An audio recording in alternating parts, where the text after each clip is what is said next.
అద్వైత ఆత్మ విజ్ఞానాన్ని మనకు ఉపదేశం చేస్తూ ఉన్న గురువులందరికీ నమస్కారం చేసుకుని మనము మళ్ళీ కొంత మన తైత్రీయోపనిషత్ చూస్తూ వెళ్దాము.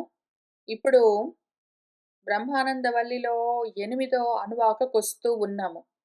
7వ అనువాకలో చివర్లో ఏం చెప్పారు? కాబట్టి ఎవరైతే ఈ విధంగా ఉన్నదంతా ఒక్కటే అది నేనే అన్న జ్ఞానాన్ని ఆలోచించుకోలేకుండా ఉన్నాడో వాడికి ఆ విధంగా మననం చేసే శక్తి, అటువంటి జ్ఞానం ఇంకా లేని వాడికే అదే బ్రహ్మము భయమై తెలుస్తూ ఉంటుంది. పాపం వాడు చదువుకున్నాడు. వాడికి చదువు లేదా? వాడికి జ్ఞానం లేదా? అన్నీ ఉన్నాయి. కానీ వాడి అజ్ఞానం ఎక్కడున్నది అంటే ఈశ్వరుడు వేరు, నేను వేరు అని వీడు ఆ భేద దృష్టితో చూస్తూ ఉండడం చేత తానే ఈశ్వరుడై ఉన్నాడు అన్న విషయం వాడు పట్టుకోవట్లేదు కాబట్టి ఈశ్వరుణ్ణి తనకు వేరుగా చూస్తూ ఉండడం వల్ల ఆ ఈశ్వరుడే, ఆ బ్రహ్మమే వీడికి భయంగా కనిపిస్తూ ఉంటుంది. బ్రహ్మాండమై జగత్తుగా కనిపిస్తూ ఉంటుంది అని మన ఈ 7వ అనువాక చెప్తూ పూర్తి చేసింది. ఇప్పుడు దాని గురించి చర్చ చేద్దాం పాటండి. ఇప్పుడు కూర్చొని ఆలోచన చేద్దాము.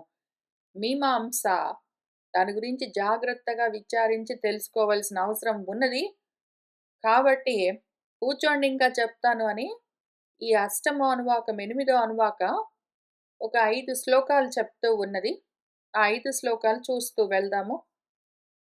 ఈ మంత్రంలో ఏమున్నది అంటే భీషా అస్మాత్ వాతః పవతే భీషా ఉదేతి సూర్యః భీషా అస్మాత్ అగ్నిః చ ఇంద్రః చ మృత్యుః ధావతి పంచమః ఇతి.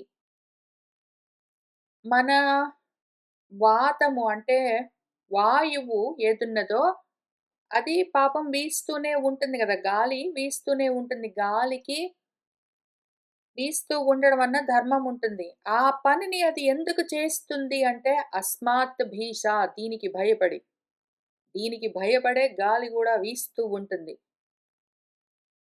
అట్లానే సూర్యుడున్నాడు గదా! ప్రతిరోజు పొద్దున ఉదయిస్తుండాలి. సాయంత్రం అస్తమిస్తుండాలి. ఏంటో తప్పింపజేస్తూ ఉండాలి. ఏంటో ఎండగడుతూ ఉండాలి. ఏంటో చేస్తూ ఉండాలి. ఇవన్నీ ఎందుకు చేస్తుంది సూర్యుడు? ఎందుకు సూర్యుడు రోజు ఉదయిస్తుంది? ఎందుకు? ఈశ భయపడి దీని భయానికి ఆ సూర్యుడు గూడా రోజు ఉదయిస్తుంది. ఏదైనా ఒక్క రోజైనా సూర్యుడు ఉదయించకుండా పోయిందా? పాపం అది ప్రతిరోజు ఉదయిస్తుంది. ఎందుకంటే భయపడి దీని భయానికి చేస్తుంటుంది. అట్లానే పాపం ఈ అగ్ని దానికేంటో కాల్చడము, ప్రకాశాన్నివ్వడము, వెచ్చదనాన్నివ్వడము ఇటువంటివేవో ఉంటాయి. ఆ అగ్ని పైన మనమేంటో వంకాయ పెడితే దాన్ని ఉడికించడం ఇట్లాంటివన్నీ. అవెందుకు చేస్తుంది ఆ పనులు ఆ అగ్ని? భయపడి. అస్మాత్ భీష, దీనికి భయపడి అదిగో మన అగ్ని గూడా అది చేయవలసిన పనులు చేస్తుంటుంది చప్పుడు చేయకుండా. ఎప్పుడైనా సరే అగ్ని అక్కడ ఉన్నది అంటే తాకితే కాలకుండా ఉంటుందా? ఉండదు. ఎందుకు? ఎప్పుడైనా ఒక్కసారైనా అగ్ని కాలకుండా అట్లానే దాన్నేదైనా తాకితే గూడా అది కాల్చకుండా అట్లనే ఉంటే ఇది ఊరుకుంటుందేంటి? దీని భయానికి పాపం అది ఏదైనా సరే కాలుస్తూనే ఉంటుంది. అట్లానే పాపం మన ఇంద్రుడు. ఇంద్రుడు వానలు కురిపించాలనేవో ఉంటాయి.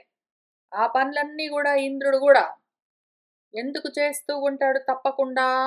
అదిగో అస్మాత్ భీష, దీనికి భయపడి చేస్తూ ఉంటాడు. పోనీ వీళ్ళందరంటే ఒక రకము.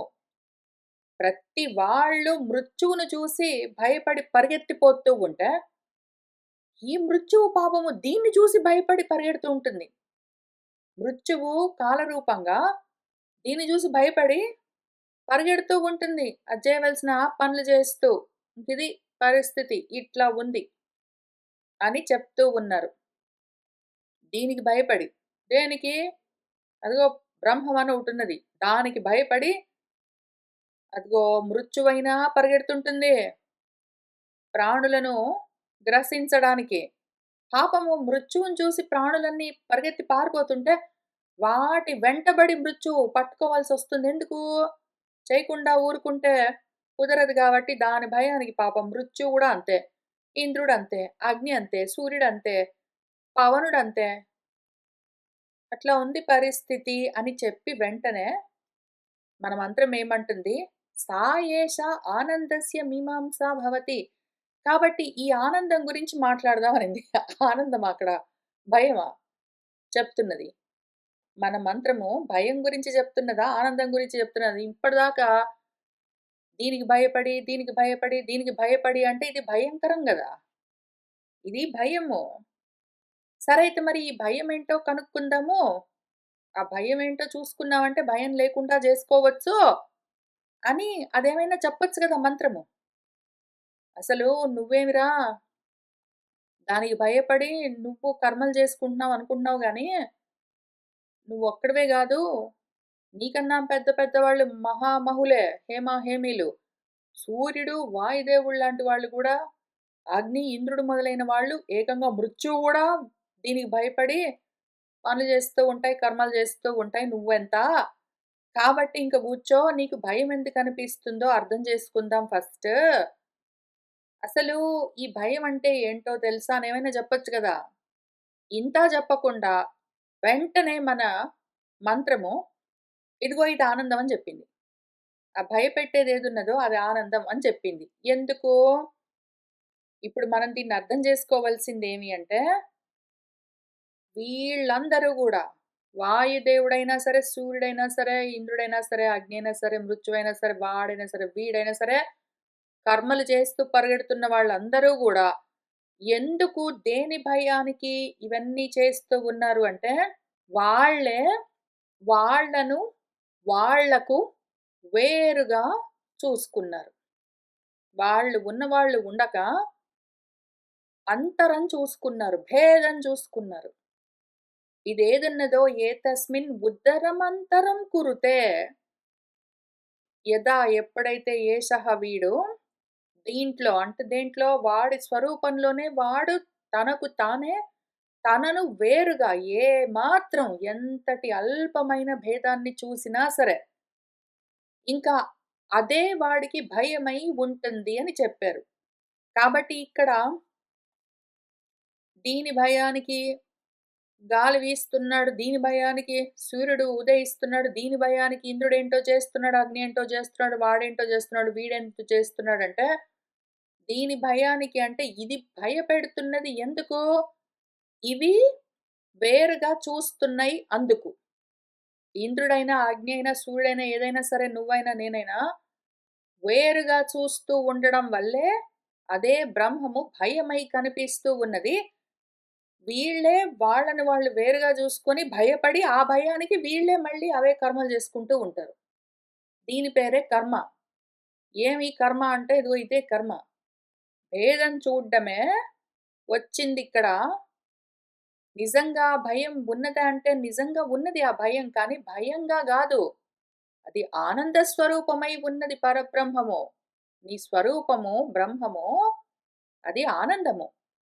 ఆనంద స్వరూపమైన నువ్వు నీలో నిన్నే నువ్వే వేరుగా చూసుకోవడం వల్ల నీకు నువ్వే భయంగా కనిపించి, ఆ భయానికి నువ్వే భయపడి నువ్వే కర్మలు చేసుకుంటూ ఉంటావు. తెలుస్తున్నదా?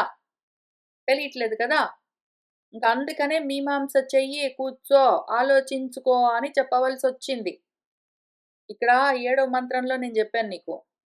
ఏమాత్రం భేదం చూసినా సరే నువ్వు నీలో నిన్ను ఇంక దాంతో నిన్ను నువ్వే భయపెట్టుకొని, నిన్ను నువ్వే అట్లా జూసుకొని దడుసుకుంటూ ఉంటావు అని అది పాపం అంతా క్లియర్‌గా జెప్పింది. సరే నాకర్థమైంది అని అనడం రావట్లేదు గాబట్టే, నేను చెప్పిందేంటో నీకు తెలియట్లేదు. సరిగ్గా పూర్తిగా పట్టుకోలేదు. ఇంక కూర్చో, మీమాంస చెయ్యి, తర్కించు, యుక్తులు బెట్టుకో, ఆలోచనలు జేసుకో. ఏదో విధంగా నేను చెప్పిన విషయాన్ని అర్థం చేసుకోవడానికి ప్రయత్నం చెయ్యి. కాబట్టి సా ఏషా ఆనందస్య మీమాంసా భవతి. ఇంకిదే ఈ ఆనందం ఏదున్నదో దాని యొక్క మీమాంస చర్చ చేద్దాం పట్టు. చర్చిద్దాం దాని గురించి. చర్చించి, విచారించి పట్టుకుందాము. భేదము ఎట్లా జూస్తారు? ఎంతెంతటి వాళ్ళు జూస్తారు? ఎందుకు జూస్తారు? అసలు ఉన్నదంతా బ్రహ్మమే అయితే, అదే బ్రహ్మము బ్రహ్మాండమై ఎందుకు భయపెడుతూ ఉన్నది? అసలు ఎంత ఆశ్చర్యకరమైన విషయమంటే, దీన్ని అర్థం చేసుకోవడం కష్టం కాబట్టే మీమాంస చెయ్యాలి. దీన్ని అన్ని రకాల తర్కాలతో నువ్వే కూర్చొని యుక్తులతో, ఉపాయాలతో అర్థం జేసుకోవాలి. ఇంక కూర్చో చేయవలసి ఉన్నది భవతి అని జెప్పిందది. ఎందుకు అంటే మనం ఒక ఎగ్జాంపుల్ చూసుకొని స్టార్ట్ చేద్దాం. ఏదో ఒక తాడున్నదనుకోండి. ఆ తాడుని చూసి ఎవడో ఒకడు పాము, పాము, పాము అని భయపడ్డాడనుకోండి. అయితే వాడు ఈ భయంలో నుంచి బయటపడ్డానికి 2 విధాలుగా జరగొచ్చు. ఒకటి వాడే జాగ్రత్తగా, ధైర్యంగా దగ్గరికెళ్లి చూడ్డమో, దూరం నుంచో జాగ్రత్తగా పరిశీలించి చూడ్డమో, ఒకవేళ చూడ్డానికి వెలుతురు సరిపోకపోతే, వెలుగు లేకపోతే లైటేసుకొని చూడ్డమో చేసి, ఆ ప్రకాశంలో కాదు ఇది తాడే, పాము గాదు అని కనుక్కోవచ్చు. అప్పుడేమవుతుంది వెంటనే ఇంతకు ముందు వరకు వాడికి పాములాగా కనిపిస్తున్నది తాడే కాబట్టి తాడుగానే ఉంటుంది. వాడికి భయం పోతుందింకది. భయం పెట్టదు వాడిని. లేదా రెండో ఆప్షన్ ఇంకెవరైనా వచ్చి, "ఒరేయ్! నువ్వు అంత భయపడుతున్నావు. ఓహో! గగ్గోలు పెడుతున్నావు, ఎగురు దూకుతున్నావు. ఏమీ లేదక్కడ. అది తాడే కావాలంటే చూడు" అని చెప్పాడు. లేదా లైట్ వేసి చూపించాడనుకోండి. ఇంక అప్పుడైనా కనీసం వాడు, "అవును నిజమే.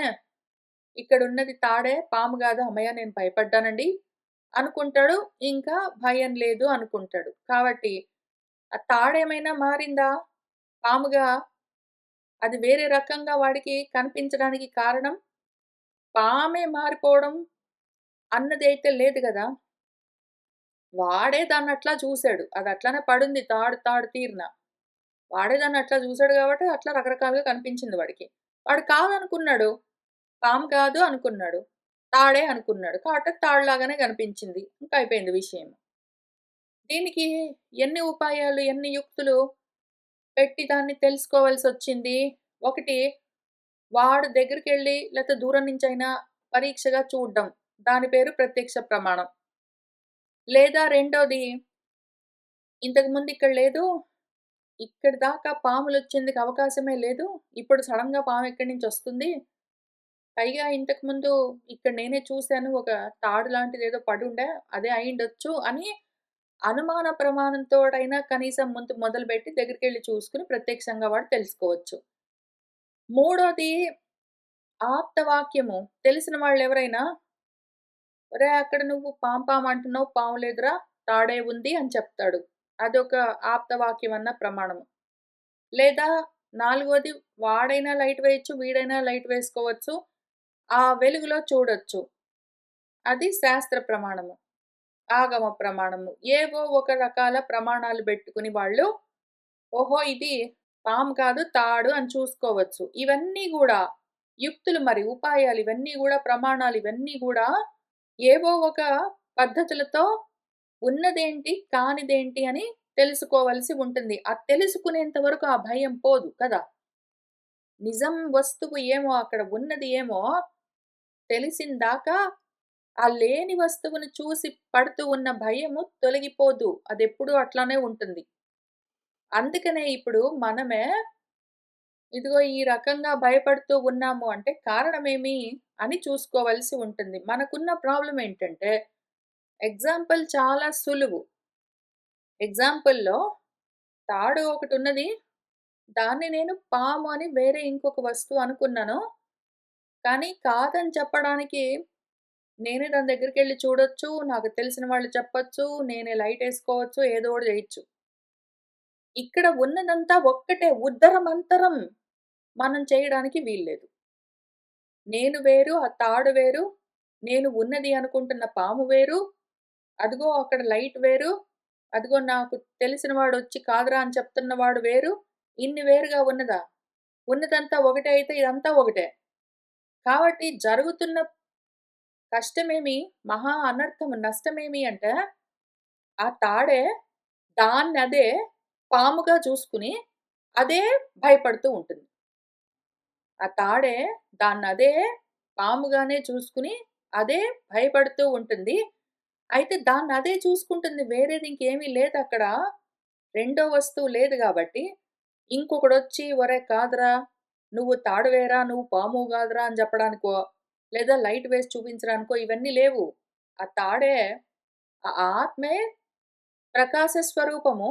ఆ ఆత్మ కాక వేరేది రెండోది లేదు. ఫ్రెండు లేడు, ఇంకేమీ లేదు. కాబట్టి రెండోదేదీ లేదు. రెండో ప్రకాశము లేదు. రెండో మనిషి లేడు. రెండోదేదీ లేదు. ఉన్నదంతా వాడే. వాడే ఏవో జూసుకొని వాడే భయపడుతూ ఉంటాడు. ఇప్పుడు వాడిలో వాడే ఏవేవో జూసుకొని వాడిని వేరుగా వాడే భయపడుతూ ఉన్న సమయంలో, వాడు మళ్ళీ వాడే తనకు తానే రెండోది లేదు అని తెలుసుకొని బయటపడాలి. మళ్ళీ రెండోది లేదు అని తెలుసుకొని బయటపడాలి. ఇప్పుడు వీడి తెలివితేటలన్నీ ఎక్కడున్నాయంటే, అదిగో వాడు నన్ను ఎప్పుడో ఒకప్పుడు పాముగా చూసుకొని భయపడే అవకాశం ఉన్నది గాబట్టి, ఇది కాదు, ఇది పాము గాదు, ఇది తాడే అని చెప్పడానికి వీలుగా వాడే ఈ పుస్తకాలన్నీ రాసుకున్నాడు. వాడు ఈ కల కనడం మొదలుపెట్టే కన్నా ముందే నేను కళ్ళు తెరిసి నేను చూడ్డం మొదలుపెట్టానంటే, అదిగో సృష్టి మొదలవుతుంది. నేనే రకరకాలుగా సృష్టించుకుని ఏవేవో చూస్తాను. చూసి నేనే మోహం పొంది, నేనే భయపడుతూ ఉంటాను. అయితే ఇది కాదు అని చెప్పడానికి నాకు నేనే చెప్పుకోవాలి. ఆ భయపడుతున్న సమయంలో నేనక్కడ నాకు వేరుగా ఉంటాను గాబట్టి, నాకు వేరుగా ఉన్న నేనే నాకు నేను ఒరేయ్! అది పాము గాదురా తాడే అని చెప్పడానికి ఉండాలి అని మెకానిజం. ఫెయిల్ సేఫ్ స్విచ్ లాగా ఇదిగో ఈ పుస్తకాలన్నీ రాసుకొని కూర్చొని అందుకని ఈ సృష్టి అంతా జేసుకొని, ఇవన్నీ జూసుకొని, ఈ మాయలో పడి, నేనే మోహపడి, భయపడి ఉన్న సమయంలో, మళ్ళీ నేనే ఈ పుస్తకాలన్నీ చదువుకుని, కాదని తెలుసుకొని, అందులో నుంచి నేనే బయటపడాలి. అందులో జారిపడ్డా నేనే. ఆ భయంలోకి జారిపడ్డా నేనే. ఆ భయంలో నుంచి బయటపడ్డా నేనే. అన్నీ నేనే చేయవలసే ఉంటుంది. నన్ను నేనే చూసుకొని, నేనే దడుచుకుంటూ ఉంటాను. నన్ను నేనే వాయువుగా చూసుకుంటాను. చూసుకొని నేను వాయువుని గాబట్టండి అని నన్ను శాసించేది ఇంకేంటో ఉంది అనుకోని దానికి భయపడి నేను వీస్తూ ఉన్నాను అనుకుంటాను. నన్ను నేనే సూర్యుడిగా చూసుకుంటూ మళ్ళీ నేనే సూర్యుడిని అనుకుని, నేను సూర్యుడినని నన్ను నియమించేవాడు ఇంకోడున్నాడు. అదిగో వాడికి భయపడి నేను ఎందుకు అంటే వేరేగా చూస్తే భయం ఉంటుంది. వాడి శాసనానికి భయపడి నేను ఉదయిస్తున్నాను అని నేనే అనుకుంటాను. నేనే నన్ను అగ్నిగా చూసుకొని, నేను అగ్నినండి, నన్ను శాసించేవాడు ఇంకోడున్నాడు అని మళ్ళీ నేనే అనుకోని, నాకు నేనే భయపడి, నాకు నేనే అదిగో ఆ శాసనాన్ని బట్టి నేనివన్నీ చేస్తున్నాను అనుకుంటాను. ఈ విధంగా మొత్తం అంతా యాక్టర్ నేనే, డైరెక్టర్ నేనే, ఆడియన్స్ నేనే, స్టేజ్ నేనే, స్టోరీ నేనే, యాక్షన్ కూడా నేనే. అయితే ఇన్నిగా నేనే ఉన్నాను అని తెలుసుకొని, అన్నీ ఒక్కటే అయి ఉన్నాను అనుకున్నానంటే, అది నా స్థితి. ఆ స్థితికెప్పుడొస్తానో, ఆ స్థితిలోనే ఎప్పుడూ ఉంటాను. కానీ నన్నే నేను, నాకు వేరుగా చూసుకొని భయపడుతూ ఉన్నాను గదా! నన్ను నేను నాకు వేరుగా చూసుకోవడం మానేసి, నా స్థితిలో ఉన్నానంటే, భేదం చూడకుండా ఉన్నాను అంటే, అప్పుడు అసలు నా ఒరిజినల్ స్వరూపమేమి? ఆనందం. ఆనందం. తెలుస్తున్నదా?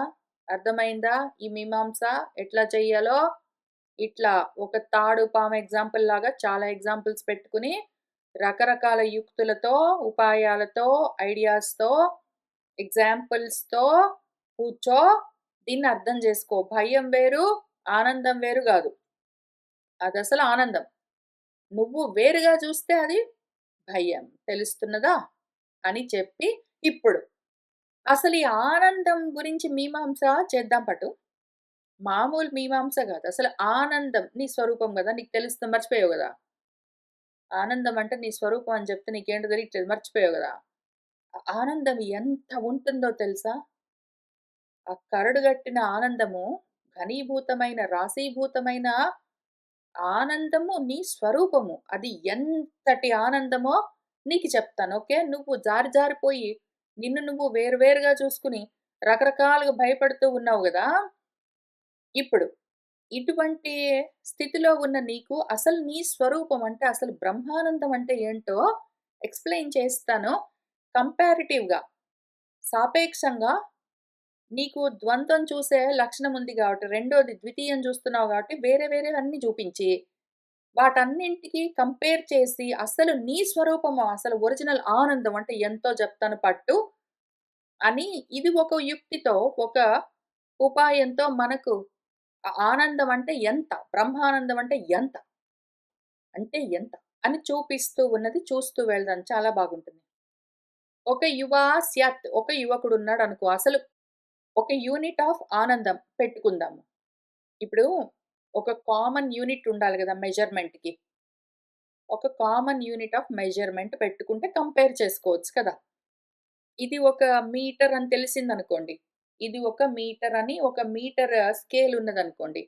ఇంకప్పుడు ఆ వస్త్రం ఎంతుంది? ఆ కర్టెన్ ఎంతుంది? ఆ భూమి ఎంతుంది? అని కొలిచేప్పుడు ఈ మీటర్ అన్నది ఒకటి స్టాండర్డ్ ఉంది గాబట్టి 1 యూనిట్. దీన్ని పెట్టుకొని ఇంకెంతైనా కొలుసుకోవచ్చు కదా! కంపారిటివ్‌లీ. అట్లా ఒక స్టాండర్డ్ యూనిట్ పెట్టుకుందాము. ముందు ఒక స్టాండర్డ్ యూనిట్ తయారు చేద్దాం. ఓకే. ఈ స్టాండర్డ్ యూనిట్‌ని ఎట్లా తయారు చేద్దాం అంటే, ఒక యువా స్యాత్. సాధు యువ అధ్యాయకः, ఆశిష్టः, దృఢిష్టः, బలిష్టः, తస్య ఇయం పృథివీ సర్వా విత్తస్య పూర్ణా స్యాత్ అనుకో. ఓకే. ఇన్నుండాలి. ఒక యువకుడున్నాడనుకో.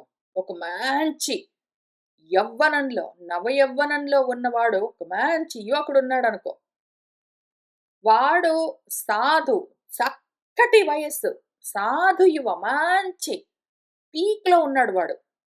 వాడు యూత్‌లో పీక్‌లో ఉన్నాడు వాడు. వాడికి ఏ జబ్బులు లేవు, ఏ అలసటలు, నీరసాలు లేవు. వాడిలో ఏమీ లేదు. వాడంత పర్ఫెక్ట్ ఆరోగ్యంతోటి, పర్ఫెక్ట్ ఏజ్‌లో ఉన్నాడనుకో ఒక యువకుడు చక్కగా. వాడు మొద్దులాగా లేడు పైగా. వాడు చక్కగా చదువుకున్నాడనుకో, బాగా చదువుకున్నవాడు. అధ్యాయకః, చక్కగా అన్ని చదువుకున్నాడు. గొప్ప జ్ఞాని అనుకో వాడు. వాడు ఆశిష్టః, వాడు ఏమైనా ఆశించగలడు. ఆశించినవి ఏవైనా ఆశయాలు సాధించగలడనుకో. వాడు బాగా చదువుకున్నాడు. గొప్ప తెలివితేటలున్నాయి. వాడు ఏదైనా సాధించగలిగిన వాడయ్యున్నాడనుకో. వాడు ద్రఢిష్టః, బాగా దృఢంగా ఉన్నాడనుకో.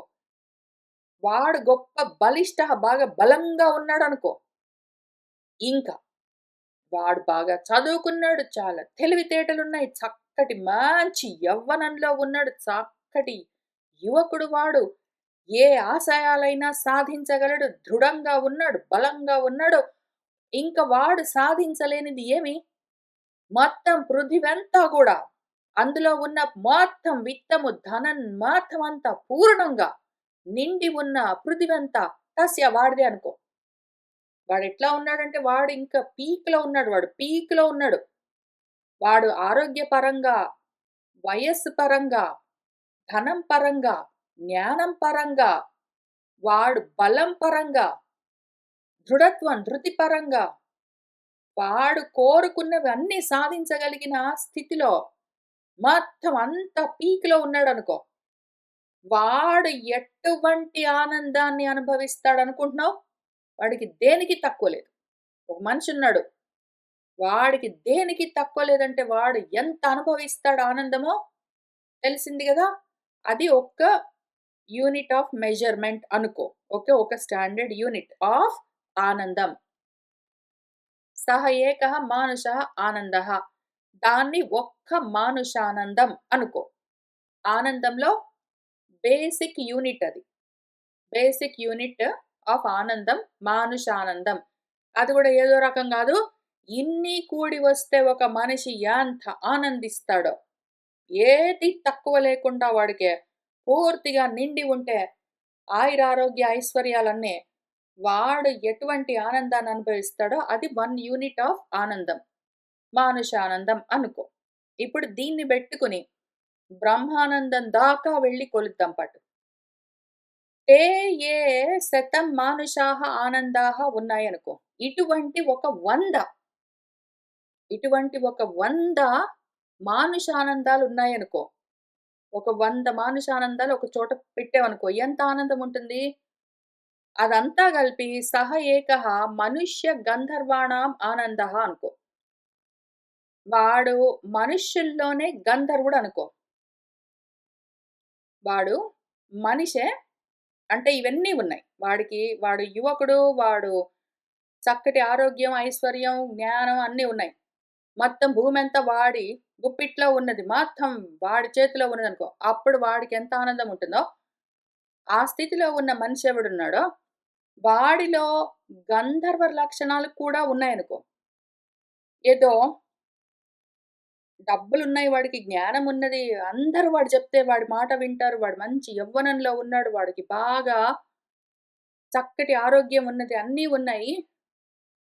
కానీ మాత్రం వాడికి మైత్రి, కరుణ, దయ ఇట్లాంటివి లేవనుకో, వాడు దేనికో దానికి దిగులు పడుతుంటాడు. మొత్తం ఆనందం ఉంది గానీ, కొంచెము ఇట్లాంటివి గూడా ఉంటే అందరూ పొగుడుతుంటారు. ఇంకా బాగుంటుందనుకో. పోనీ అది గూడా యాడ్ చేద్దాం. అప్పుడు వీడికి అన్నీ ఉన్నాయి. ఆయురారోగ్య, ఐశ్వర్యాలు, జ్ఞానాలు మొత్తం అన్నీ ఉన్నాయి. ప్లస్ వాడిలో గొప్ప గంధర్వం. గంధర్వం అంటే మంచి వాసనలున్నాయి. సువాసనలు. సువాసనలు అంటే మైత్ర్యాది వాసనలు అని చెప్తారు. మైత్రి, కరుణ, ముదిత మొదలైనవి ఏవో ఉన్నాయి. అటువంటివన్నీ కూడా వాళ్ళలో దండిగా నిండి ఉన్నాయనుకో. ఇంక వాడెంత ఆనందంగా ఉంటాడు. వాడి దగ్గర అన్నీ ఉన్నాయి. ప్లస్ మైత్రి భావన, కరుణ అన్నీ ఉన్నాయి. ఇంక వాడెంత ఆనందంగా ఉంటాడు. అదున్నదనుకో. అటువంటి ఆనందం. ఇప్పుడు ఇటువంటి ఆనందము ఉండగా అంటూనే మన మంత్రాలిక్కడ కంపారిజన్ ఆల్రెడీ స్టార్ట్ చేశాయి. నీకు 2 రకాల ఆనందాలు సైడ్ బై సైడ్ కంపారిజన్ చూపిస్తాను. నువ్వేదైనా కారు కొనుక్కోదలుచుకున్నావనుకో, 2 కార్లను సైడ్ బై సైడ్ కంపేర్ చేస్తుంటావు గదా! దీనికి పెట్రోల్ ఎంత వాడుతుంది, అదెంత పెట్రోల్ వాడుతుంది, దీనికి మైలేజ్ ఎంత, దానికి మైలేజ్ ఎంత, దీనికి సో అండ్ సో ఫోర్త్ అని ఎట్లా నువ్వు కంపారిజన్ చూసుకుంటావో, అట్లా నీకు ఒకేసారి 2 కంపారిజన్స్ చూపిస్తాను. ఇదంతా ఒక మనిషి కష్టపడి ఏవేవో సాధించుకుని మొత్తం అంతా వాడి పరం చేసుకుని వాడు ఎంతో ఆనందిస్తూ కూర్చున్నాడనుకో. ఇదంతా కలిపి ఒక 100 ఉంటే అది మనుష్య గంధర్వ ఆనందం అని చెప్పాననుకో. అదే సమయంలో వీడింత కష్టపడి కర్మలు చేసుకుంటూ లోకంలో సాధించుకుంటున్నాడు గదా! లౌకిక ఆనందం ఇది. ఇక్కడ వీడు లోకంలో ఒక చక్కటి యవ్వనంలో ఉన్నవాడు, బాగా బలంగా, దృఢంగా ఉన్నవాడు, బాగా చదువుకున్నవాడు, బాగా ఏవైనా సాధించగలిగిన వాడు, వాడు చక్కగా లోకంలో అన్నీ సాధించేసి కూర్చున్నాడనుకో. వాడు లోకంలో సాధించాడు. ఓకే. ఇవన్నీ లౌకికమైన ఆనందాలు. చాలా గొప్ప ఆనందమే. తక్కువేం లేదు. ఇన్ని సాధిస్తే వాడెంత ఆనందంగుంటాడో లోకంలో ఆ ఆనందం. కానీ లౌకిక ఆనందం. ఇటువంటి లౌకికానందాలు ఒక మనిషి ఇటువంటి వాడు సాధించిన లౌకికానందం ఎంతుంటుందో, అటువంటివి ఒక 100 కుప్పబోస్తే, ఇంకా అది ఎంత ఎక్కువ ఆనందం ఉంటుందో, అది మనుష్య గంధర్వ ఆనందం అనుకుందామనుకో. ఇప్పుడు, ఈ కర్మలు జేస్తూ ఈ మనిషే పాపము గంధర్వుడిలాగా ఏవో ఉపాసనలు చేసి పైదాకా వెళ్ళాడే అనుకో. ఈ మనిషే కర్మలు చేస్తూ వాడు గంధర్వులని వాళ్ళని వీళ్ళని నువ్వు కుబేరుడిని వాళ్ళని ఈ విధంగా ఉపాసన చేస్తే నీకేంటో వస్తాయని చెప్పిన లోకాలన్నీ గంధర్వ లోకాలన్నీ వీడు పొందాడే అనుకో. అప్పుడు వాడికి ఇంతటి ఆనందం ఉంది గదా! అయితే వీడు కర్మలు చేసి అంత కష్టపడి వాడు ఆ ఆనందాన్ని సాధించాడు. ఇవతల సైడ్ వీడోడుంటాడు. వీడు శ్రోత్రియుడు. అంటే శృతం. వేదాల్లో చెప్పిందంతా వాడికా జ్ఞానం ఉన్నది. కాబట్టి జ్ఞాని. శ్రోత్రియుడు అంటే జ్ఞాని. పైగా వాడు అకామహతుడు. కోరికల చేత వాడి మనసు దెబ్బతినలేదు. కోరికలు లేవు. ఈ 2 ఉండాలి. శ్రోత్రియుడు అండ్ అకామహతుడు. ఈ శ్రోత్రియుడు అంటే జ్ఞాని అని చెప్పుకున్నాం గదా! అకామహతుడు అంటే విరాగి. వాడికి జ్ఞానం అండ్ వైరాగ్యం ఉన్నాయనుకో. ఈ జ్ఞాన వైరాగ్యాలున్నవాడు ఏ కర్మలు జేయకుండా, వాడి పాటికి వాడు గూర్చొని, ఈ కుప్పబోసిన మనుష్య గంధర్వ ఆనందం అనేది చెప్తున్నారో, దాన్ని వాడు ఆల్రెడీ పొందుతాడు. వాడెక్కడికి వెళ్ళక్కర్లేదు. వాడేమి కర్మలు చేయక్కర్లేదు, ఉపాసనలు చేయక్కర్లేదు, ఉద్యోగాలు చేయక్కర్లేదు, ఊళ్ళేలక్కర్లేదు, రాజ్యాలన్నీ సాధించక్కర్లేదు, డబ్బులు బాగా సంపాదించక్కర్లేదు, ఆరోగ్యం కోసం బలమైన ఏదో టానిక్‌లన్నీ, ఏదో లేకపోతే పుష్టి కోసం ప్రోటీన్స్ అన్నీ లేకపోతే బాగా చక్కటి ఎనర్జీ కోసము ఏదో ఎక్సర్‌సైజులన్నీ ఏమీ చేయట్లేదు వాడు. వాడు ఇంత కష్టం గూడా పడక్కలేదు. వాడక్కడ కూర్చుంటాడు. జ్ఞాన వైరాగ్యాలతో ఉన్నాడనుకో వాడు. జ్ఞాన వైరాగ్యాలతో ఉన్నవాడు, కూర్చున్నవాడు కూర్చున్నట్టే. ఏమీ లోకాలవసరం లేదు. ఇంతే అలౌకికమైన ఆనందాన్ని వాడు సాధించేస్తాడు. తెలుస్తున్నదా? సైడ్ బై సైడ్ కంపారిజన్‌తో సహా మనము ఇటు సైడు ఈ కారు కన్నా ఆ కారు, ఆ కారు కన్నా ఆ కారు, ఈ కారు కన్నా ఆ కారని చూసుకుంటున్నామనుకో. ఈ కారు ఇంత ప్రైజు, ఆ కారు అంత మైలేజు, ఆ కారుకి అన్ని ఫీచర్స్ ఉన్నాయని చూస్తూ ఉన్నాము. ఒక 10 రకాల కార్స్ ఎంతో కొంత చూస్తూ వెళ్ళామనుకో. దాని పక్కనే వీటి కంపారిజన్ ఆల్రెడీ నడుస్తున్నది. ఈ కారు కన్నా బెటర్, ఆ కారు కన్నా బెటర్, ఆ కారు కన్నా బెటర్ అని ఆ కంపారిజన్ ఎట్లా చూపిస్తాను. ఇంకొక రకము కంపారిజన్ గూడా నీకేం చూపిస్తున్నానో, ఇవన్నీ కార్లు ఉంటే ఉన్నాయి. పక్కన ఈ ఏరోప్లేన్ చూసావా? చూస్తున్నావా? అది విషయము. ఈ కార్లన్నీ ఒకదాన్ని మించి ఒకటి ఎన్నున్నా గూడా భూమి మీదే ఎళ్తాయి. ఇది చూసావా? ఏరోప్లేన్ ఆకాశంలో ఎళ్తుంది. అని చెప్పినట్టు నీకు ఆ రకము కంపారిజన్ గూడా చెప్తాను. కర్మల్లో ఉండి వీడు ఇంత కష్టపడి సాధించిన ఒక్క మానుష్యానందము ఎంత ఉంటుందో, దాన్ని మించి వాడు అట్లనే కర్మోపాసనల్లో ఉంటే, ఒక కుప్ప పోసిన 100 మానుషానందాలు వీడికి గంధర్వానందంగా వచ్చిందనుకో. వీడు మనవాడు జ్ఞాని. వైరాగ్యంతో ఉన్నవాడు ఎక్కడ కూర్చున్నవాడు అక్కడే ఇంత ఆనందాన్ని పొందేస్తాడు. నేచురల్‌గా. సరే అక్కడికి అయిపోలేదు. ते ये శతం మనుష్య గంధర్వాణాం ఆనందాః సహ ఏకః దేవగంధర్వాణాం ఆనందః. ఓకే. ఇటువంటి ఒక 100 మనుష్య ఆనందాల్ని కుప్పబోస్తే గంధర్వానందం అని జెప్పాం గదా! ఇటువంటి ఒక 100 గంధర్వానందాల్ని కుప్పబోసామనుకో, ఇంకా కుప్ప పెరుగుతుంది. చూస్తున్నావా? కుప్ప ఇంకా పెరుగుతుంది. వీడు పాపము మనవాడు. ఆ మనిషి. చాలా కర్మోపాసనలు చేసి, వేదాల్లో జెప్పిన విధంగా వాడు చాలా కష్టపడి ఈ లోకాలు సాధించి, వాడు గంధర్వ లోకం దాకా వెళ్ళాడు. ఇంకా ప్రయత్నం జేసుకున్నాడు. ఇంకా తర్వాత ఏం జేశాడు? అక్కడి నుంచి ఇంకా పైకి వెళ్ళాలని ట్రై చేస్తూ వెళ్ళిపోయాడనుకో. ఈ రకంగా గంధర్వానందాలన్నీ ఒక కుప్ప బోస్తే 100 గంధర్వ ఆనందాలన్నీ ఎంత ఉంటాయో, అవన్నీ కలిపి ఒక దేవ గంధర్వ ఆనందం అవుతుంది. ఓకే. ते ये శతం మనుష్య గంధర్వాణం ఆనందాః సహ ఏకః దేవ గంధర్వాణం ఆనందః. ఈ గంధర్వుడు మనవాడు మనిషి తర్వాత తర్వాత వాడు గంధర్వుడై అక్కడి నుంచి దేవుడయ్యాడనుకో. ఒక దేవత లోకాన్ని చేరాడనుకో. ఆ దేవతా లోకాన్ని చేరేసరికి మనిషిగా వాడున్నప్పుడు మార్గం సాధించినప్పుడు ఇహంలో వాడికి ఎంత ఆనందం ఉన్నదో దానికి 10,000 రెట్లు ఎక్కువ దేవానందము. వాడక్కడ దివ్య లోకాల్లో కూర్చొని ఆ దేవతా లోకంలో వాడు ఆనందిస్తూ ఉంటాడు. చక్కగా మనవాడేం జేస్తాడంటే ఏదో మనుష్య ఆనందంలో లెక్కబెట్టి చెప్తే ఒక 10,000 మనుష్య ఆనందాలెంత ఉంటాయో, అంతటి ఆనందాన్ని వాడు ఇంకా ఆ లోకంలో కూర్చొని చక్కగా అనుభవిస్తూ ఉండొచ్చు. మనవాడిక్కడ.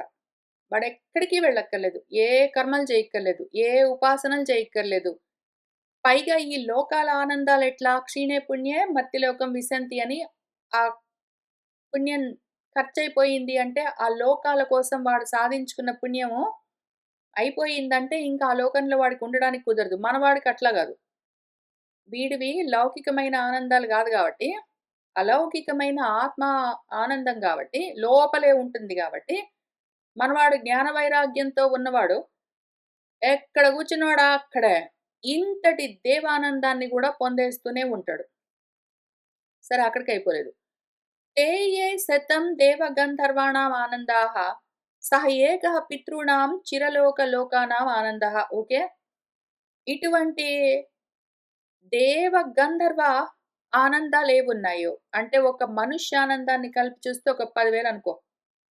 అటువంటివి ఒక 100 వాటిని కుప్పబోస్తే ఇంకా ఆనందం ఎంత పెరుగుతుంది ఆ కుప్ప, అంతటి ఆనందం అంతా కలిపి ఒక్క పితృచిరలోక వాసుల యొక్క ఆనందం అని చెప్తున్నారు. పితృచిరలోక ఆనందం. పితృచిరలోక ఆనందం అని పితృలోకాల్లో ఉండి చిరకాలము ఆనందాన్ని అనుభవించేవాడు ఎంతటి ఆనందాన్ని అనుభవిస్తాడో అంతటి ఆనందాన్ని వీడు ఆ పితృలోకాలకెళ్ళి వాడు పొందుతూ ఉంటాడు మనవాడు. శ్రోత్రియస్య చ అకామహతస్య కూడా అంత ఉంటుంది. వీడిక్కడే కూర్చుంటాడు. జ్ఞాన వైరాగ్యాలు వాళ్ళలో వృద్ధి చెందుతూ ఉండగానే, వాడిలో ఆ జ్ఞాన వైరాగ్యాలు వృద్ధి చెందుతూ ఉండగానే, వాడు ఇక్కడే కూర్చొని ఇవన్నీ ఆనందాన్ని అనుభవిస్తూనే ఉంటాడు. లోపలే మొత్తం. ఇంకా అక్కడికే అయిపోలేదు. ते ये शतं पितॄणां चिरलोकलोकानामानन्दाः सः एकः ఆజానజానాం దేవానాం ఆనందః. ఇటువంటి ఒక 100 కుప్పబోస్తే పితృచిరలోక ఆనందాలను ఒక 100 ఒక్క చోట కుప్పలాగా బోసామంటే, అది ఒక్క ఆజానజుల ఆ దేవతల యొక్క ఆనందం అని చెప్తున్నారు. ఒక్క ఆజానజ దేవానందం అని చెప్తున్నారు. ఇటువంటి ఆజానజ దేవానందాలన్నింటినీ గూడా కూర్చొని మనవాడు ఎక్కడ వాడు అక్కడే. వాడిలో ఆ జ్ఞాన వైరాగ్యం వృద్ధి చెందుతూ ఉండగానే ఏ కర్మ లేదు. ఏ ఉపాసన లేదు. ఓన్లీ ఆత్మోపాసన. దాంతోటే వాడు ఆ మాత్రం ఆనందం. అక్కడే కూర్చొని వాడి లోపలే వాడు పొందుతూ ఉంటాడు. ఎక్కడికో ఎళ్లి ఏదో లోకంలో ఏంటో సాధించి, ఇక్కడ కూర్చొని ముందు వాడంత కర్మలు చేసి, అన్ని ఉపాసనలు చేసి, ఎంతో వ్యయ ప్రయాసలకు శ్రమలకు ఓడ్చివాడు. తర్వాత పోయిన తర్వాత వాడు ఏవో లోకాలకెళ్ళి ఎంతో అనుభవించే ఏ ఆనందం ఉన్నదో, దాన్ని మనవాడు ఇక్కడే కూర్చొని, ఇప్పుడే ఆనందిస్తుంటాడు.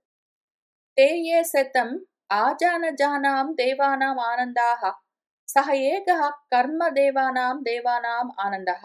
ఈ విధంగా ఆజానజ దేవతల యొక్క ఆనందాలను ఒక 100 కుప్పగా పోస్తే, అటువంటి రాశీభూతమైన ఆనందమంతా కలిసి ఒక్క కర్మదేవానందం అవుతుంది. దేవానందం అని ఒక్కటి ఉంటుంది. ఏ కర్మణా దేవాన్ అపియంతి. కర్మల చేత దేవతలను తృప్తిపరిచిన వాళ్ళెవరున్నారో వాళ్ళు కర్మదేవ దేవతలు అని ఇక్కడ మన మంత్రమే దానికి అర్థం చెప్తూ ఉన్నది. కర్మలతో దేవతలను తృప్తిపరిచిన వాళ్ళు ఆ దేవతా లోకాలను పొందుతారో, అక్కడికి వెళ్లి వాళ్ళు ఎంత ఆనందాన్ని పొందుతారో అది ఇదిగో ఇట్లా ఒక 100 ఆజానజ దేవ ఆనందాల్ని కుప్పబోస్తే ఎంతుంటుందో అంత ఆనందం వాళ్ళక్కడ అనుభవిస్తూ ఉంటారు. ఈలోగా మన వాళ్ళు ఎక్కడికి వెళ్లరు. ఇక్కడే కూర్చొని జ్ఞాన వైరాగ్యాలు లోపల వృద్ధి చెందుతూ ఉండగానే అంతటి ఆనందాన్ని ఎక్కడ వాళ్ళు అక్కడ కూర్చుని లోపల పొందుతూనే ఉంటారు. అయితే ఇది కండిషన్. వాడు శ్రోత్రియుడై ఉండాలి. జ్ఞానం కలిగి ఉండాలి. శృతి చెప్పిన ఆత్మతత్వ విజ్ఞానం కలిగి ఉండాలి. వాడు అకామహతుడు. కోరికలు లేకుండా ఉండాలి. ఇంత ఆనందాన్ని అనుభవించడం కోసం నేను వేదాన్ని చదువుకుంటా అన్నావంటే నువ్వు అదిగో లోకాలు, లౌకికమైన ఆనందాలు, బాహ్యానందాలు. వీడు బాహ్యం కాదు అంత అంతర్ముఖం. ते ये शतं దేవానాం ఆనందాః సహ ఏకః దేవానాం ఆనందః. ఇటువంటి ఒక 100 దేవ ఆనందాలన్నింటినీ కుప్పగా పోస్తే, ఆ కుప్ప రాశి అంతా కలిపి ఒక్క దేవానందం అవుతుంది. ఇప్పుడు ఇటువంటి దేవానందాన్ని మనవాడు ఎక్కడ కూర్చున్నవాడు అక్కడే మొత్తము అనుభవిస్తూనే ఉంటాడు. ఎక్కడికో వెళ్ళక్కర్లేదు, ఏంటో సాధించక్కర్లేదు. కర్మలు వదిలిపెట్టాడు అంతే వాడు. కర్మలు ఎందుకు వదిలిపెట్టాడు అంటే కోరికలేవు. కోరికలు ఎందుకు లేవు? జ్ఞానం కలిగి ఉన్నాడు అందుకు. ते ये శతం దేవానాం ఆనందాః సహ ఏకః ఇంద్రస్య ఆనందః. ఇప్పుడు ఇంద్రానందం చూద్దాం పట్టు. దేవానందాలు ఒక 100 కుప్ప పోసామనుకో, అది ఎంత ఉంటుంది? ఓ పెద్ద కుప్ప. చాలా పెద్ద ఆనందం. ఆ ఆనందాన్ని ఇంద్రానందం అనుకో. ఇప్పుడు మనవాడు. శ్రోత్రియస్య చ అకామహతస్. వీడు 100 యజ్ఞాలు చేసి, ఎంతో ఖర్చు పెట్టుకొని, ఎన్నో యజ్ఞాలు చేసి, ఎన్నో కర్మలు చేసి, ఏంటో చేసి వాడు ఇంద్ర పదవిని సాధించి, ఆ ఇంద్ర భోగాలు అంతటి అనుభవాలు పొందుతూ వాడు ఎంత ఆనందిస్తాడో, అటువంటి ఆనందాన్ని మనవాడు ఇక్కడే కూర్చొని సాధిస్తూ ఉంటాడు. అనుభవిస్తూ ఉంటాడు. ते ये శతమింద్రస్య ఆనందాః సహ ఏకః బృహస్పతేః ఆనందః. ఇటువంటి 100 ఇంద్ర ఆనందాలున్నాయనుకో, ఇంద్రుణ్ణి మించి ఆనందము ఒక 100 మంది ఇంద్రులు ఎంత ఆనందాన్ని అనుభవిస్తారో అదంతా ఒక కుప్ప పోస్తే, అప్పుడు అది ఒక్క బృహస్పతి ఆనందం అవుతుంది. ఇంద్రానందాన్ని మించి బృహస్పతి ఆనందం అనుకో. మనవాడు శ్రోత్రియుడు, అకామహతుడు అక్కడే కూర్చొని ఈ బృహస్పతి ఆనందాన్ని మాత్రాన అనుభవిస్తుంటాడు. ते ये सतं బృహస్పతేః ఆనందాః సహ ఏకః ప్రజాపతేః ఆనందః. ఇటువంటి బృహస్పతి ఆనందాలు ఒక 100 కుప్పబోస్తే అది ఒక్క ప్రజాపతి ఆనందం. మనవాడు శ్రోత్రియుడు, అకామహతుడు అక్కడే కూర్చొని అంతటి ప్రజాపతి ఆనందాన్ని పొందుతూ ఉంటాడు. హే యే శతం ప్రజాపతేః ఆనందాః సహ ఏకః బ్రహ్మణః ఆనందః. ఇటువంటి ప్రజాపతి ఆనందాల్ని ఒక 100 కుప్పగా పోస్తే అది రాశీభూతమైన బ్రహ్మానందము. అంటే బ్రహ్మదేవుడు పొందే ఆనందం ఎంతుంటుందో అంత ఆ బ్రహ్మానందం. మనవాడు ఇక్కడే కూర్చొని ఆ బ్రహ్మానందాన్ని తనలో తానే అనుభవిస్తూ ఉంటాడు. ఇప్పుడు కంపారిజన్ అంతా చూసుకున్నావా? దీన్ని అనలైజ్ చేద్దాం పట్టు. సహ యః చ అయం పురుషే యః చాసౌ ఆదిత్యే సహ ఏకః. ఇవన్నీ మళ్ళీ ఇన్ని ఉన్నాయని చెప్తే నిజంగా ఉన్నాయనుకోని మళ్ళీ నువ్వు మాయలో పడుతున్నావా? జాగ్రత్తగా విను. సహ చ అయం పురుషుడని చెప్పాను. గుర్తుందా? మర్చిపోయావా ఈ స్టోరీ? నేను నీకు అన్నమయ ఆత్మ, ప్రాణమయ ఆత్మ, మనోమయ ఆత్మ, జ్ఞానమయ ఆత్మ, ఆనందమయ ఆత్మ ఇవన్నీ కలిసిన ఒక పురుషుడు అని ఒక శాంపిల్ మోడల్ పురుషుడు గురించి చెప్పా. గుర్తుందా? ఆ పురుషుడు ఎవరనుకుంటున్నావో? యహ అయం పురుషే, వీడెవడున్నాడో వాడే ఆదిత్యుడు. ఇద్దరు సహా ఏకః ఒక్కడే. ఇక్కడ నేను పురుషుడు అని ఏది చెప్పానో, ఈ పురుషుడు, ఆ ఆదిత్యుడు ఒక్కటే. ఇవి 2 గాదు మళ్ళీ. సహ యః ఏవం విత్ అస్మాత్ లోకాత్ ప్రేత్య ఏతం అన్నమయం ఆత్మానం ఉపసంక్రామతి. ఏతం ప్రాణమయం ఆత్మానం ఉపసంక్రామతి. ఏతం మనోమయం ఆత్మానం ఉపసంక్రామతి. ఏతం విజ్ఞానమయం ఆత్మానం ఉపసంక్రామతి. ఏతం ఆనందమయం ఆత్మానం ఉపసంక్రామతి. తత్ అపి ఏషః శ్లోకః భవతి. బయట దాకా వెళ్ళిపోయావా నువ్వు? ఇక్కడి నుంచి అక్కడి దాకా వెళ్ళిపోయావా? ఈ లోకాలున్నాయి, ఆ లోకాలున్నాయని చెప్పాను. నేను మనిషి అన్నాను. మనిషి తర్వాత గంధర్వ లోకాలు అన్నాను. ఆ తర్వాత ఏవో పలాని దేవతా లోకాలు అన్నాను. ఆ తర్వాత పితృదేవతా లోకాలు అన్నాను. ఆ తర్వాత ఇంద్రలోకం అన్నాను. తర్వాత ఏంటో బృహస్పతి లోకం అన్నాను, ప్రజాపతి లోకం అన్నాను, బ్రహ్మలోకం అన్నాను. ఇన్ని లోకాలు చెప్తాను. ఇక్కడి నుంచి అక్కడి దాకా లోకాలు ఉన్నాయనుకుంటూ వెళ్ళిపోయావా? నువ్వు దాని మీద ఫోకస్ చేసావు. దాని మీద కాదు నువ్వు చేయవలసిన ఫోకస్. నేను అవన్నీ ఉన్నాయి అని చెప్తే నువ్వు పక్క నుంచి వెళ్ళిపోతున్నావు. వాటిని చూసుకుని వాటిని పట్టుకుని ఇది పట్టుకో. శ్రోత్రియస్య అకామహతస్య అని చెప్తూ వచ్చాను చూడు. వీడు మనకు హీరో. మన స్టోరీలో మెయిన్ క్యారెక్టర్ వీడు. వాడెవడో ఒక బాగా బలంగా యవ్వనంలో ఉన్న యువకుడు. ఇంకా ఉరకలు పెడుతున్న యవ్వనంలో పరుగులు పెడుతూ పోయి కర్మలన్నీ చేసి ఏవో లోకాలు, ఇహాలు, పరాలు సాధించేశాడు. ఇహంలో వాడు సాధించింది 1 యూనిట్ ఆఫ్ ఆనందం అనుకుంటే, తర్వాత పరంలో ఇంక అంత సాధించొచ్చంటే వాటి మీద అంత మనసు పెట్టుకున్నావా నువ్వు? చూపు అక్కడున్నదా? కాదు. వీడి మీద బెట్టుకో. నేను చెప్తుంది వీడి గురించి. మళ్ళీ వెనక్కి రా. మళ్ళీ వెనక్కి రా. ఆ బ్రహ్మలోకాన్ని తీసుకొచ్చి ప్రజాపతి లోకంలో దాన్ని తీసుకొచ్చి బృహస్పతిలో దాన్ని తీసుకొచ్చి ఇంద్రుడిలో ఇంద్రుడిని తీసుకొచ్చి వాటిలో వీటిలో వాటిలో అన్ని కలుపుకుంటొచ్చి చివరికి ఆ మనిషిలో పెట్టు. ఆ మనిషి ఎవరనుకుంటున్నావు? ఆ మనిషి మళ్ళీ సెపరేట్‌గా ఎవడో లేడు. ఆదిత్యుడు అని చెప్తూ వచ్చాను గదా! ఆదిత్యుడి గురించి ఎప్పుడు చెప్పాను? ఆదిత్యుడు అనున్నాడు. వాడికి ఎడమ రెక్క ఇది, కుడి రెక్క ఇది అని చెప్పుకుంటూ వచ్చాను. గుర్తుందా? అప్పుడు స్టార్టింగ్‌లో. అప్పుడు నేను చాలా చెప్తూ ఉన్న సమయంలో ఇంతకీ అది మళ్ళీ వేరుగా లేదు. ఆదిత్యం అని చెప్పినప్పుడు ఆది దైవికం అనుకునేవు. ఏదో లోకాలనుకున్నప్పుడు భౌతికంగా ఉన్నాయనుకునేవు. ఏదో పురుషుడు అంటే వీడు ఆధ్యాత్మ, వీడు నేను అనుకునేవు. కాదు అన్నీ ఒకటే. అవన్నీ తీసుకునిరా. అవన్నీ నిజంగా లోకాలన్నీ నువ్వు ఉన్నాయి అనుకుంటే కంపారిటివ్‌గా నేను నీకు చూపించాను. అయితే ఆ లోకాలన్నీ పట్టుకొని నువ్వు బయటికి వెళ్ళిపోయావనుకో, ఇంకా అక్కడక్కడే లోకాల్లో తిరుగుతావు. మళ్ళీ ఇందాక చెప్పుకున్నట్టు క్షీణపుణ్యం అయిపోతుంది నీకు. అవి గావు నువ్వు చూడవలసింది. వెనక్కి రా. అవన్నీ తీసుకొనొచ్చి ఈ పురుషుల్లో పెట్టిప్పుడు. ఓకే. శ్రోత్రియస్య అకామః అతడున్నాడు కదా వీడు. ఆ బయట ఏవేవో ఉన్నాయి అన్న ఆనందాలన్నీ వాడెక్కడ పొందుతున్నాడు? వాళ్ళలోనే కదా! వాడు ఇంత ఆనందం పొందుతాడు, అంత ఆనందం పొందుతాడు, ఆ లోకంలో ఆనందం వాడు ఏ లోకంలో ఏ ఆనందం పొందినా ఎక్కడ పొందుతున్నాడు? వాడిలో. కదా! కాబట్టి వాడి మీద ఫోకస్ చెయి నువ్వు. లోకాలన్నీ ఎక్కడున్నాయి? వాడిలో ఉన్నాయి. కదా! అక్కడి దాకొచ్చాక మళ్ళీ రా. ఇంకిట్రా. ఇదంతా ఒక్కటే అని సహ యహ ఎవడైతే ఏవం విత్ ఈ విధంగా తెలుసుకున్నాడో, వాడు ఈ లోకాలన్నింటిని వదిలిపెట్టేస్తాడింక. వాడు ఈ లోకాన్ ప్రేత్య ఈ లోకాలని వదిలిపెట్టి ప్రేత్యము అంటే ప్రేత. ప్రేతం అంటే వదిలిపెట్టడం. ప్రేత్య అంటే వదిలిపెట్టి వెళ్ళిపోయిన తర్వాత అనర్థం. ప్రేతాలు అని పిలుస్తారు. భూతాలు, ప్రేతాలు అని పిలుస్తారు.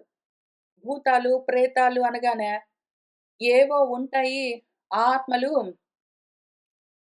వీటని నీడను నేను అని ఏవో రాత్రిపూట గజ్జెలు కట్టుకొని, తెల్ల వస్త్రాలేసుకొని, పాటలు పాడుకుంటూ తిరిగేవేవో సినిమాలన్నీ చూపించి చెడగొట్టారు మనల్ని. కానీ బేసికలీ భూతాలు, ప్రేతాలంటే అవి గావు. భూతము అంటే ఉన్నది, ప్రేతము అంటే వెళ్ళిపోయింది అని అర్థం. ప్రేతము అంటే ప్రయాణమైపోయింది. భూతము అంటే ఇక్కడే ఉన్నది అని అర్థం. భూతం అంటే ఉన్నది, ప్రేతం అంటే వెళ్ళింది. ఇక్కడ వీడు లోకాన్ ప్రేత్య లోకాల్ని వదిలేస్తాడు. అంటేమి లోకాల్ని వదిలిపెట్టి పోవడము అంటే చచ్చిపోవడం గాదు. ప్రేతాలంటే చనిపోయినవి అని అర్థం గాదు. వాడు లోకాల్ని వదిలిపెట్టేస్తాడు. వాడికి ఈ విధమైన జ్ఞానం గలిగితే. ఈ లోకమున్నది, ఆ లోకమున్నది, గంధర్వ లోకాలున్నాయి, పితృలోకాలున్నాయి, వాడికి ఇంద్రలోకాలున్నాయి, వాడికి బ్రహ్మలోకాలున్నాయంటే ఉంటే ఉన్నాయండి. ఉంటే ఉన్నాయి. ఆ లోకాలన్నీ నాలోనే ఉన్నాయి అని వాడు ఎప్పుడైతే అర్థం చేసుకుంటాడో, ఇంకప్పుడు ఆ లోకాలను ఎందుకు పట్టించుకుంటాడు వాడు? వాడిని చూసుకుంటాడు లోపల. కదా! ఆ లోకాలన్నీ గూడా అంత ఆనందాన్ని నాకెందుకిస్తున్నాయంటే, ఆనందం ఎక్కడ కలుగుతున్నది? లోపల. అని చూసుకున్నవాడు ఆ బయట లోకాల్ని వదిలిపెట్టేస్తాడు. నాకు ఇంద్రలోకం గావాలి, చంద్రలోకం గావాలి నాకు, పితృలోకం గావాలి, నాకు బ్రహ్మలోకం గావాలని ఎందుకంటాడు వాడు?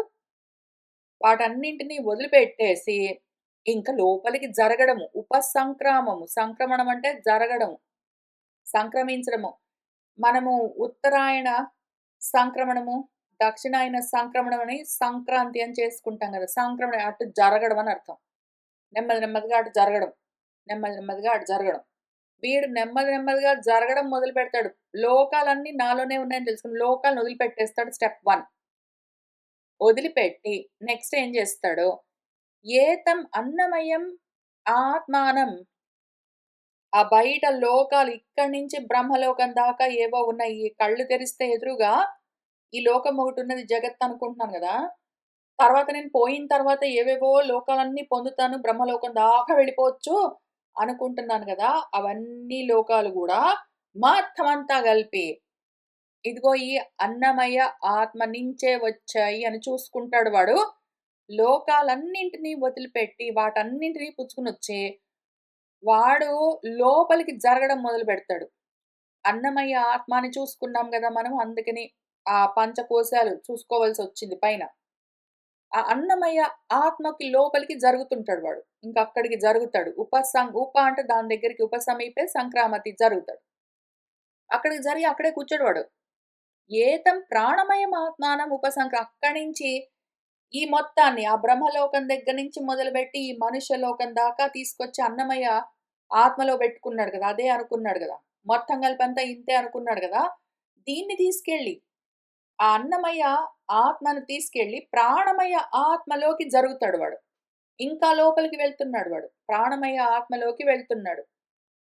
మళ్ళీ అక్కడే ఆగడు వాడు. ప్రాణమయ ఆత్మలోకెళ్ళి అక్కడికి ఆగడు వాడు. ఏతం మనోమయం ఆత్మానం ఉపసంక్రామతి. ఈ ప్రాణమయ ఆత్మ నుంచి గూడా మళ్ళీ ఇంకా వెనక్కి జరుగుతాడు. మళ్ళీ ఇంకా వెనక్కి మనోమయ ఆత్మలోకి జరుగుతాడు వాడు. అక్కడికి ఆగడు మళ్ళీ. ఏతం విజ్ఞానమయం ఆత్మానం ఉపసంక్రామతి. మళ్ళీ అక్కడి నుంచి మనోమయ ఆత్మ నుంచి ఇంకా లోపలికి విజ్ఞానమయ ఆత్మలోకి జరుగుతాడు. మళ్ళీ అక్కడికి ఆగడు. ఏతం ఆనందమయం ఆత్మానం ఉపసంక్రామతి. ఇంక అక్కడి నుంచి ఆనందమయ ఆత్మ దాకా జరుగుతూ వెళ్తాడు వాడింక. ఆనందమయ ఆత్మ దాకా జరుగుతూ వెళ్తాడు. ఇది విషయము అర్థమైందా? ఇంక కూర్చో విచారణ చెయ్యి. ఏతదపి ఏషః అశ్లోకః భవతి. ఇదిగో ఇది నా శ్లోకం. నేను చెప్పిన మంత్రం ఇది. 5 మంత్రాల్లో నీకు చాలా క్లియర్‌గా అసలు ఏమాత్రం అనుమానం రావడానికి వీలు లేకుండా, వినగానే నీకు అర్థమైపోయే విధంగా సింపుల్‌గా ఎక్స్‌ప్లెయిన్ చేశాను. ఇంక ఒక్క విషయం మిగిలింది. ఇంక నేనేం చెప్పగలను? నేను నీకు చేయగలిగిన ఉపకారం ఎంత? తైత్రీయోపనిషత్తుగా నేను నీకు చెయ్యగలిగిన ఉపకారం ఇంక ఇంతే. ఇంత దాకా తీసుకొనొచ్చాను గదా! మొత్తం బ్రహ్మాండాలన్నీ చుట్టి, పుచ్చుకొనొచ్చి నీలో నుంచే వచ్చాయని తెలుసుకొని, అందులోకే కలుపుకుంటూ రోల్ బ్యాక్ చేస్తూ, అన్నమయ్య మొత్తం జగత్తులు లోకాలన్నీ జగత్తు. జగత్తు నుంచి మొత్తం అన్నీ కలిపి అన్నమయ్య కోసం. అన్నమయ ఆత్మలో నుంచి లోపలికి ప్రాణమయం. ప్రాణమయం నుంచి మనోమయం. మనోమయం నుంచి విజ్ఞానమయం. విజ్ఞానమయం నుంచి ఆనందమయం దాకా నిన్ను తీసుకొనొచ్చాను జాగ్రత్తగా చేయబట్టుకుని. నీ వెంటే నడుస్తూ, జాగ్రత్తగా నెమ్మదిగా నిన్ను జారిపోనీయకుండా పట్టుకొనొచ్చాను గదా! ఇంక చివరిగా ఒక ఉపకారం చేస్తాను తర్వాత మంత్రాల్లో. ఈ ఆనందమయ ఆత్మలో బ్రహ్మపుచ్చం ప్రతిష్ఠ అన్నా గదా! అక్కడి దాకా తీసుకెళ్తా నిన్ను. ఇంకా final end point, final point అక్కడికి తీసుకెళ్తాను. తీసుకెళ్ళి అక్కడ మాత్రం ఆపుతాను. ఇంక తర్వాత నువ్వు ఏమైనా జేసుకో. నేనింక ఇక్కడి నుంచి ముందుకు వెళ్ళలేను. నేను అంతవరకే వెళ్ళగలను. నా వాక్కులు, నా మాటలన్నీ ఇంక అక్కడికి ఆగిపోతాయి. తర్వాత ఏముందో నువ్వు చూసుకో. అంతవరకు మాత్రం తీసుకెళ్తాను అని ఇంక తర్వాత చెప్పి మనల్ని ఇంక ఇది ఫైనల్ స్టాప్. ఇంక నువ్వు ఇక్కడ దిగిపో. ఇంక తర్వాత నువ్వు వెళ్ళని చెప్తుందది. కానీ అంతవరకు ఇదిగో జరుగు, జరుగు, ఇంకా జరుగు, లోపలికి జరుగు, లోపలికి జరుగు అని అది చూపిస్తూ వచ్చింది. దాంతో మనకు ఈ అనువాక అందులోని 5 మంత్రాలు వాటి విచారణ స్థూలంగా పూర్తయింది. మనకర్థమైనంత వరకు మనము చేసుకోగలిగినంత వరకు విచారణ చేసుకున్నాము. అయితే అది ఇంత మాత్రం విచారణ సరిపోదు. ఇంక కూర్చో. మీమాంస చేయవలసి ఉన్నది. బాగా గట్టిగానే తర్కించు. నేను చెప్పింది చిన్న విషయం గాదు. నీకు ప్రపంచంలోకి పరిగెత్తడం చాలా సులువు. ఈ లోకం కావాలి, ఆ లోకం గావాలి, మనుష్య లోకం కావాలని ఆశలు పడడం నీకు చాలా సులువు. కానీ బయట ఆనందాలెక్కడా లేవు. ఆనందం లోపలుంటుంది. బయట ఏవో వస్తువులున్నాయి. వాటిని బట్టి నీకు లోపలేదో ఆనందం కలిగిందనుకుంటావు గాని కాదు. బయట వస్తువుల వల్ల నీకు లోపల ఆనందం కలగదు. బయట వస్తువులు ఉండడానికి కూడా నువ్వే కారణము. వాటి వల్ల ఆనందం పొందడానికి గూడా నువ్వే కారణము. ఆనందము నీ స్వరూపము తెలుస్తున్నదా? ఆనందాన్ని నువ్వు అనుభవించడం గాదు. నువ్వే ఆనందం.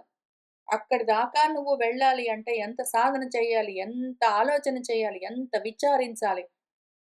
ఎంత విశ్లేషణ క్రిటికల్ థింకింగ్ చేయాలి? ఇంక కూర్చో. కూర్చొని హెవీ డ్యూటీ అనాలిసిస్ మొదలుబెట్టు అని చెప్తూ ఉన్నది. ఇంకిక్కడి నుంచి మన శంకర్ల వారు ఒక 6, 7 పేజీల్లో ఈ 5 మంత్రాలకు ఆయన భాష్యం చెప్తూ వస్తారు. అవి కూడా చూద్దాము. కానీ చిన్న విషయం గాదు. ఈ మంత్రాలే చదువుతూనే, మళ్ళీ ఈ భాష్యాలు చదువుతూనే, ఇంత అర్థమైన వాళ్ళు గూడా మళ్ళీ ఎంతవరకు చెప్తారు? భీష అస్మాత్ వాతః పవతే దగ్గర ఆపేస్తారు. అయితే భయం, దానికి భయపడి గాలి వీస్తుంది, దానికి భయపడి సూర్యుడు ఉదయిస్తాడు, దానికి భయపడి ఇంకేదో జరుగుతుంది అని చెప్తారు గానీ, అది భయపెడుతుంది గాదు. వీళ్ళే వాళ్ళకు వాళ్ళను వేరుగా చూసుకొని వాళ్ళే భయపడుతున్నారు అన్న ఎక్స్‌ప్లనేషన్ చెప్పరు. ఒకవేళ చెప్పినా వినే వాళ్ళకి మనసుకి అది నిలబడదు.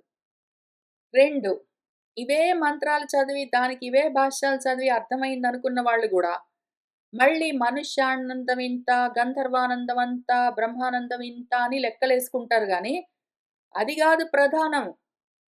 ఈ ఆనందాన్ని పొందుతున్నవాడు ఇక్కడ కూర్చొనున్నాడు, వీడిని చూడు అన్న దాని మీద ఫోకస్ ఉండదు. ఏవో లోకాల వల్ల ఏవో ఆనందాలొస్తాయని లోకాల మీద ఉంటుంది ఫోకస్. ఆ లోకాల వల్ల కలిగే ఆనందం ఎక్కడి నుంచి కలుగుతున్నది అని లోపలికి చూసుకోవడం మీద ఉండదు. ఈ రకంగా ఎంతసేపు బయట, బయట, బయట, బయట, బయట, బయట తిరుగుతున్న దాన్ని లోపలికి తీసుకొని రావాలి అంటే ఎంత ఆలోచన చెయ్యాలి నువ్వు? కాబట్టి ఇంక కూర్చో, చెయ్యి ఆలోచన. నేను నీకు కొంచెం హెల్ప్ చేశాను. నేను చేయగలిగినంత హెల్ప్ నీకు చేశాను. నేను చేయగలిగిన ఉపకారం ఇంతే. ఇంక ఈ తర్వాత నువ్వే ప్రయత్నం చేసుకో, ఆలోచన చేసుకో. ఒకే వస్తువు ఒక మనిషికి ఎప్పుడూ ఆనందం ఇస్తుంది అని గ్యారంటీ లేదు. ఎందుకు? ఎందుకు అంటే ఆ ఆనందం ఆ వస్తువు వల్ల కలగట్లేదు కాబట్టి. మరైతే వాడికి ఆనందం ఎట్లా కలుగుతుంది వస్తువు లేకపోతే అంటే, వస్తువు లేకపోయినా గూడా నీకు ఆనందం కలగట్లేదు? ఏదైనా వస్తువు ఉంటేనే, ఏదైనా ఒక మనిషి ఉంటేనే, ఏదో ఒక విషయం జరిగితేనే నీకు ఆనందం కలుగుతుందా? అప్పుడప్పుడు ఏమి అకారణంగా గూడా ఆనందం కలుగుతూనే ఉంటుందే. కాబట్టి వస్తువుల వల్ల నీకు ఆనందం లేదు. ఆనందమంతా నీ వల్లే నీకు, నీలోనే కలుగుతూ ఉన్నది. వస్తువుల వల్ల కలుగుతున్నది అని నువ్వు అనుకుంటున్నావు. బయట ఏదో తింటే నాకు ఆనందం, ఎవడినో చూస్తే నాకు ఆనందం, ఎక్కడికో వెళ్తే ఆనందం అనుకుంటున్నావు కాదు. వాటి వల్ల నీకు ఆనందం లేదు. అవి కేవలము బాహ్య ఆలంబనలు. అందుకని ఇంక కూర్చో, ఆలోచన చేసుకో అని చెప్తూ ఉన్నది మనకు మన ఉపనిషత్తు. మనము ఇవాల్టికి ఇక్కడికి ఆపుదాము. వచ్చే వారం మళ్ళీ మన శంకర్లు వారిచ్చిన భాష్యం చూస్తూ ముందుకు వెళ్దాము.